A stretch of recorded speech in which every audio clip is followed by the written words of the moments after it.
अगर मैं नहीं होता हूँ, चमत्कार नहीं होती है, आशीर्वाद नहीं होती है, बच्चों के पुकारने पर भगवान उतर कर नहीं आते हैं, तो क्यों मेरे बच्चों को शिरडी आकर मेरे दर्शन मिल जाते हैं।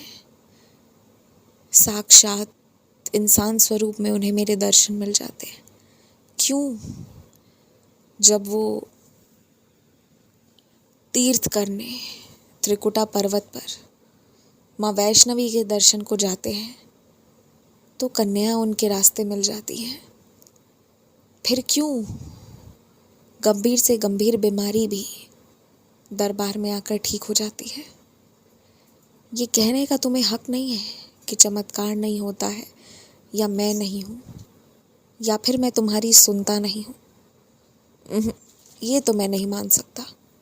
चमत्कार भी होते हैं, सब कुछ सही भी हो जाता है, और मैं तुम्हारी सुनता भी हूँ। लेकिन तुम सिर्फ एक तरफी बातें करते हो, अपनी सुनाते हो, मेरी सुनना ही नहीं चाहते। कोई चीज़ होने या ना होने के पीछे कारण है। यदि तुम सवाल कर रहे हो तो उसका जवाब भी सुनो। ना सुनना चाहते हो, और यदि सुन लिए गलती से तो उसे स्वीकारना नहीं चाहते हो। यदि बहस किया जाए ना तो बहस बहुत लंबी चल सकती है, लेकिन कुछ लोगों का उतना ही जीवन काल में तुम्हारे रहना लिखा था, इसलिए वो उतने वक्त तक ही रहे। उसके आगे नहीं है तुम्हारे कर्म जुड़े उनसे, तो वो नहीं रहेंगे। खासकर मेरे कुछ बच्चों को ऐसा लगता है कि उनकी वो पुरानी नौकरी छूट गई जिसमें वो कहीं ना कहीं खुश थे, तो उसका जाना बहुत ज़रूरी था, क्योंकि तुमने अपने जीवन को ना एक छोटी सी दुनिया में बसा लिया था। लेकिन उतने कम के लिए तुम नहीं बने हो, कहीं ज़्यादा,